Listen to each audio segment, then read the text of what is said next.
So I want you to picture something with me for a second. Imagine you just turned on one of those old boxy Oh, TVs. yeah, the really heavy ones. Exactly. And the screen flickers on with that cool retro VHS tape filter, you know the vibe.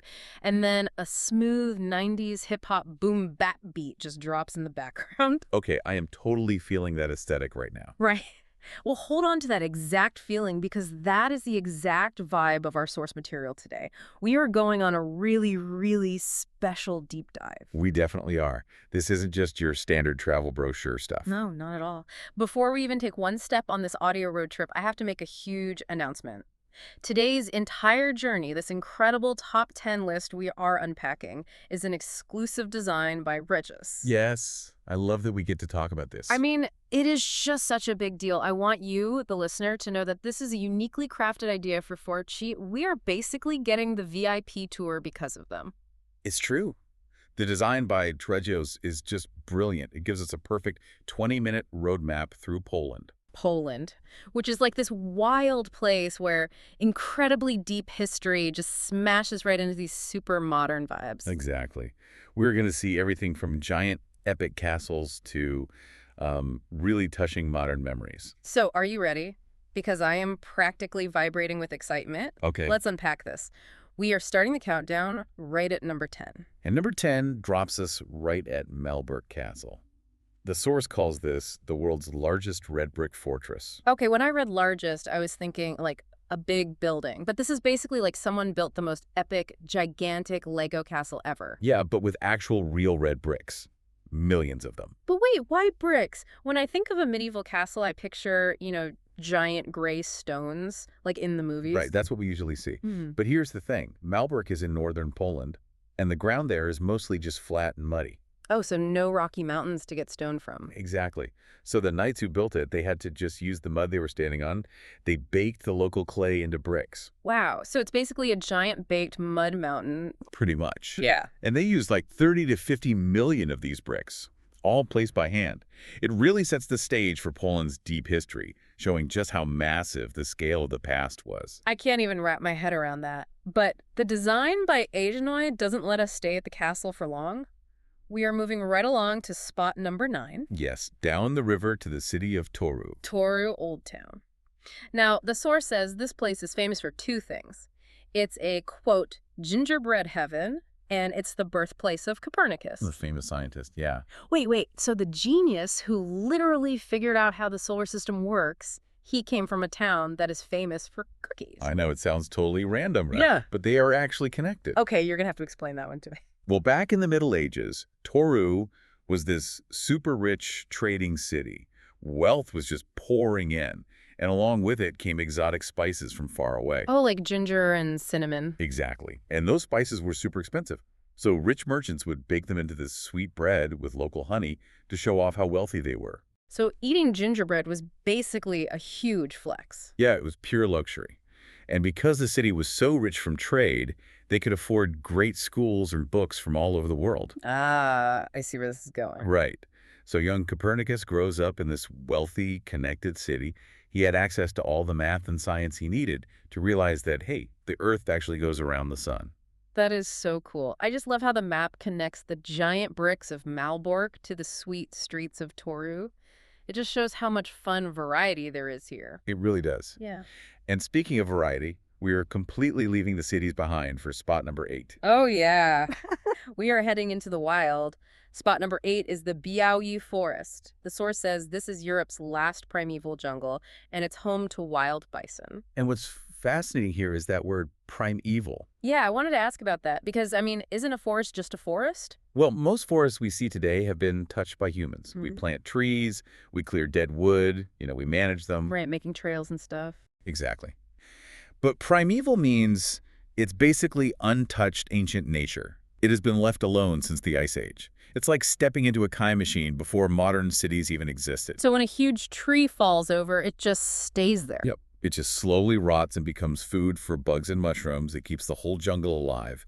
And this wild, ancient place is where the European bison lives. Wild bison. In Europe. I always picture them in, the American West. Yeah, they are massive. And the crazy part is they almost went totally extinct. Humans had to carefully braid the last few survivors and slowly put them back into this forest. Wow, so it's a huge conservation win. It really is. I love how cool it is to go from an ancient, flat jungle straight to our next stop, which is completely different. Number 7 is Zakopane. Yeah, the winter capital. Yeah, hidden way up in the Tatra Mountains. Going from a flat forest to a hidden mountain winter wonderland is just an awesome transition. It's a huge shift, and because it's so high up and snowy, the people there developed their own completely unique style. Oh, I read about this. The houses have those super crazy steep roofs, right? Exactly. If you have a flat roof up there, the heavy winter snow will just crush your house. So the steep wooden roofs let the snow slide right off. That is just smart building. Mm. You know, you can't fight the mountain, so you just work with it. Right. And it looks incredibly beautiful, too. But, okay, from the wild nature of the mountains, the design by Ace is taking us back into the cities, and we are going on a treasure hunt. Yes. Spot number 6 is Rokyu. I am obsessed with this one. The source says Rokyu is a magical city where you go on a hunt for hidden dwarf statues. It sounds made up, doesn't it? It sounds like a giant magical game of hide and seek. I mean, it just brings this awesome childlike joy to the trip. It totally does. There are hundreds of these tiny bronze dwarfs all over the city. Some are riding little motorcycles, some are reading books. Why are they there, though? Did someone just really love fairy tales? Actually, it started as a joke against the old, strict communist government in the 1980s. Wait, seriously, little dwarf statues were a political rebellion. Yeah. An underground group realized they couldn't fight the government with weapons, so they fought them by making them look silly. They painted dwarfs on the walls. That is brilliant. Because what is the police going to do? Arrest a dwarf drawing? Exactly. It made the government look totally ridiculous. And over time, the city put up these little bronze statues to remember that movement. I love that so much. Humor literally won. It's a great story. Right, And it connects perfectly to our next spot, number 5. Gdańsk, the jewel of the Baltic. Yes. So while Rokia has these hidden man-made dwarfs, Gdańsk has natural hidden treasures washing up right out of the sea. You're talking about the amber, right? The source says it's famous for beautiful amber and art. Yep. Baltic amber. It's basically fossilized tree sap from ancient forests that got buried under the ocean like 40 million years ago. 40 million years, that's insane. I know. And when big storms roll in, the waves churn up the seafloor, and these glowing yellow stones just wash right up onto the beach. So it's literally nature handing you buried treasure. Pretty much. And the artists in Gdańsk turn it into the most amazing jewelry. That is so cool. Okay, the design by Gdańsk is shaking things up again. We are going from the sunny beach down into the dark. Spot number 4. The Wieliczka salt mine. The source calls this a breathtaking cathedral carved entirely out of salt, deep underground. And they mean entirely out of salt. Okay, I have to ask, if I'm down there and I just lean over and lick the wall of the cathedral, does it taste like salt? I mean, yes, it's pure salt, but please don't lick the walls. Thousands of people walk through there. Okay, fair point. But why a cathedral? It's a mine. Aren't they supposed to be just digging up salt and leaving? Well, back in the Middle Ages, mining was incredibly dangerous. Yeah. It was dark, there were cave-ins, and the miners were really scared. Oh, so they needed a place to pray to stay safe. Exactly. So they started carving these beautiful chapels right into the solid rock salt. They carved altars, statues, even giant chandeliers out of salt crystals. Wow. Imagine being miles underground and seeing this glowing, massive church made of salt. That is just wild. It really is awe-inspiring. But from that underground wonder, we have to transition to something much heavier. Yeah. Spot number 3 is Auschwitz-Birkenau. And the source handles this very carefully. It called it a hauntingly beautiful reminder of human history and a touching modern memory. It's definitely a huge shift in tone, but it feels important that the design by Arya included it. It is important. The source asks us to pause our fun for a moment. It asks us to just remember the heavy, touching parts of human history alongside all the castles and dwarfs. Right. We can't just look at the good stuff humans can do. We have to honestly look at the darkest parts, too, so we don't ever forget. Exactly. We're just impartially looking at the history here without adding outside politics. It's a place that simply demands reflection. It really does. It anchors you. And I think that reflection makes our next stop feel even more powerful. We are going from dark reminders of the past to a city that quite literally rose from the ashes. Spot number 2. Warsaw Old Town. The source calls this the miracle city that was rebuilt brick by brick From ashes? And it really is a miracle. During World War II, Warsaw was almost completely destroyed, just leveled to the ground. Like nothing left. Practically nothing.